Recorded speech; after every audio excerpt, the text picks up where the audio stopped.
Me finding the right plan was a very long journey.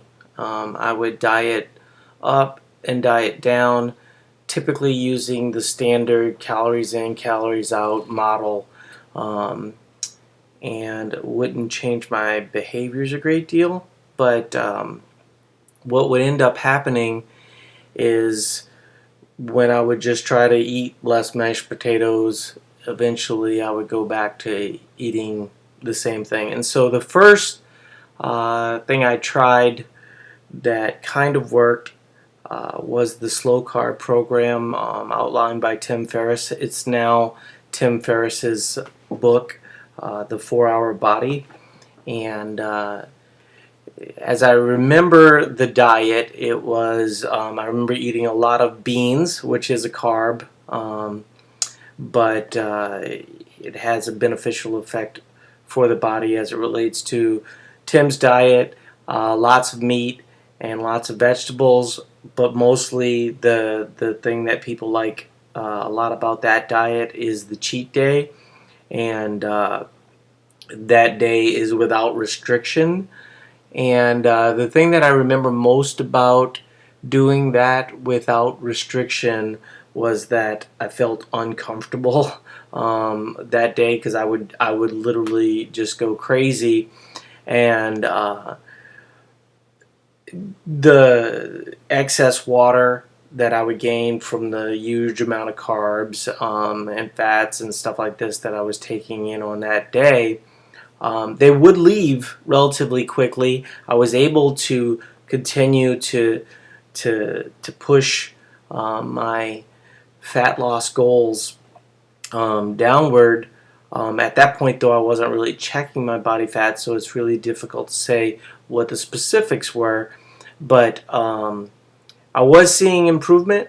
It did work, but it certainly did not seem like a lifestyle program for me. And ultimately, when I added the carbs back in, the weight came back with interest. The biggest thing that changed my life was I had a Vespa that I would drive around here in Eagan, Minnesota, and because Eagan is a suburb of Minneapolis and St. Paul, it didn't really allow me to get around easily. I could get to St. Paul pretty easily, but I couldn't get to Minneapolis as an example. And so in 2009, I decided to get a Harley Sportster, and the one pictured is similar to the way that I had my bike customized. And basically, the long story short is I bought the traded in the Vespa for the Sportster, and as I was leaving the parking lot, it's a bit embarrassing to say, but I dropped the bike right then and there, snapping my right foot off, literally the bone detached, and it was one of the worst accidents I've ever seen, and it was on myself, so it was a bit shocking. And what ended up happening is, as you can see, I was incapacitated for about 6 months. I had already started to be a little bit more conscious of my diet, and when I say be more conscious, I mean just quit eating like a moron. So no M&Ms and no Cokes.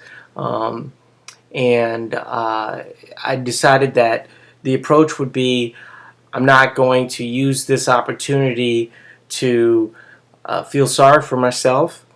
And once I got to rehabilitation, it was a real eye-opener for me, because as I was trying to go through the various exercises, what became very clear to me was that, I'd let myself go to a point where I couldn't do simplistic things.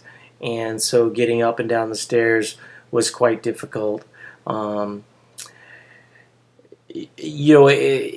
retrospect, it probably seems somewhat embarrassing, but when you look at where I started and where I'm at now, ultimately it ends up being somewhat enlightening and hopefully helpful to other people that are in that scenario.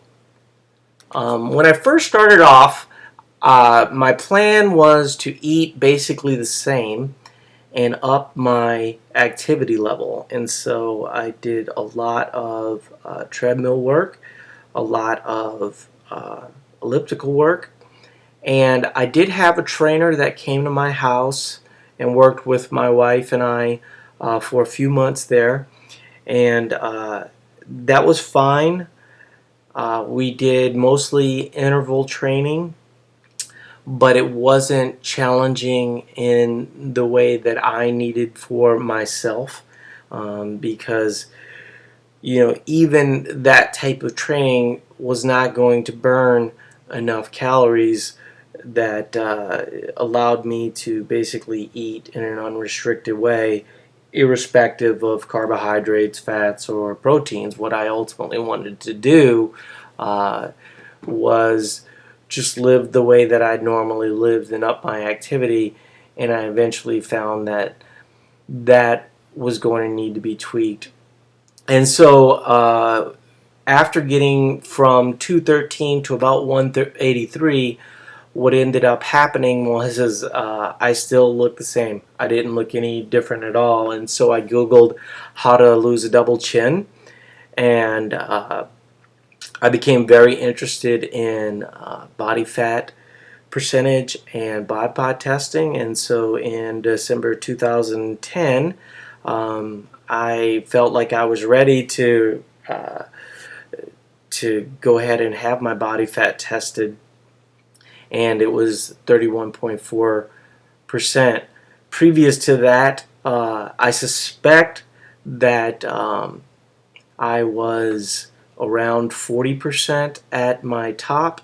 At 213, obviously I had lost 30 pounds, and so when I'd heard that my body fat was 31.4%, I fully expected it to be in the 25 range, and thought, it wouldn't take very much to get down to 20, so 32 was a bit of an eye-opener.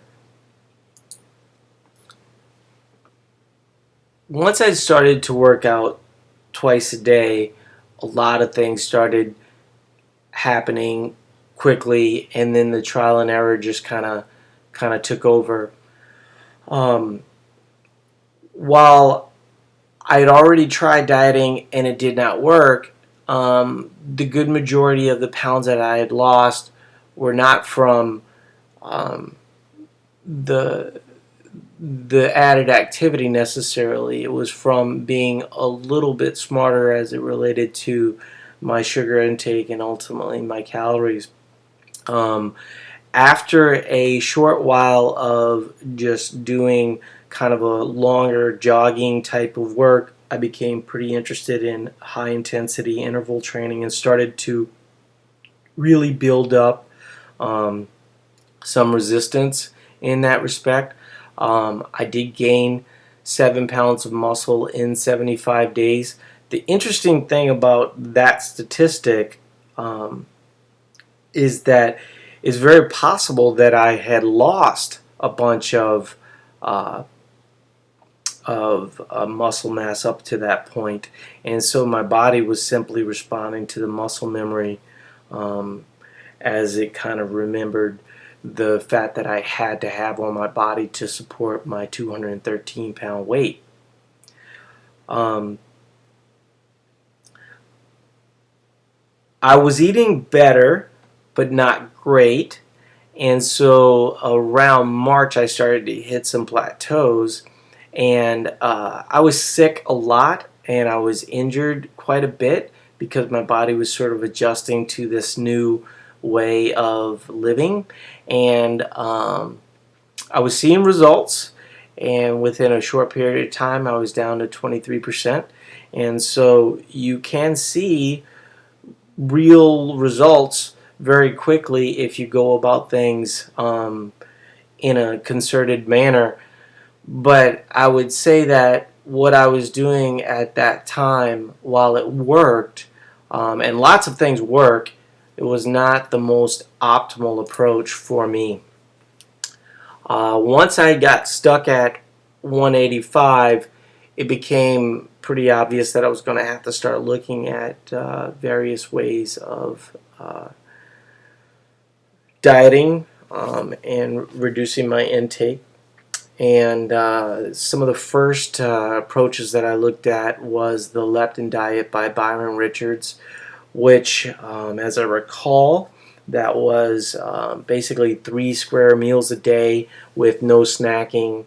And I still kind of agree with that approach, because uh, a lot of the recommendations tend to be 6 small meals, keep your metabolism stoked, and things of this nature. One of the things Byron talks about quite a bit is just that your body digestion takes a lot of energy, and so when you don't snack, your body's not constantly digesting, and adding that many meals and constantly snacking is a way to develop leptin resistance and insulin resistance. It's also difficult to control your habits for a lot of people, because once they start grazing on various foods, it's really easy to get carried away with that. The other that I experimented shortly with was the Warrior Diet. And the Warrior Diet was really convenient because it was 1 meal a day. There was some small meals in the morning that you could eat, but they were not substantive. You would end up being hungry quite a bit. As you can see in the slide, I lost 20 pounds, 5 of which was muscle. At that same time, I did go through a follow-up ankle surgery, so that was probably a little bit of the answer to the muscle loss. But in general, those were helpful but not good lifelong approaches for super low body fats. The leptin diet, I actually believe, is quite good, would work for most people, and would highly recommend if you're just trying to get to an average body fat and basically be more aware of what causes fat mobilization. Once I was down to 165, I started to find out more information about the paleo diet, which has a heavy emphasis on vegetables, healthy fats, uh, you know, some fruits. I don't. I'm obviously paraphrasing most of these diets, but by the time I started to eat in a paleo sort of way, my approach had already been somewhat paleo, in that I wasn't eating a lot of sugar, and I was being real smart about my food choices. And once I was exposed to the paleo diet, that basically just fine-tuned that a little bit. Uh, when I was 165, looking in the mirror, I was relatively skinny, and so I started doing Mark Rippetoe's Starting Strength, which calls for a gallon of milk a day. I did not do a gallon of milk a day. I did have an approach that was pretty close to that, though, taking in quite a bit of whole milk and quite a bit of protein supplements at that point. Mark Rippetoe does not say that you won't gain fat in this instance. It's actually one of the side effects of doing that, but you are attempting to gain strength. And so for a lot of people, that ends up being an either-or equation.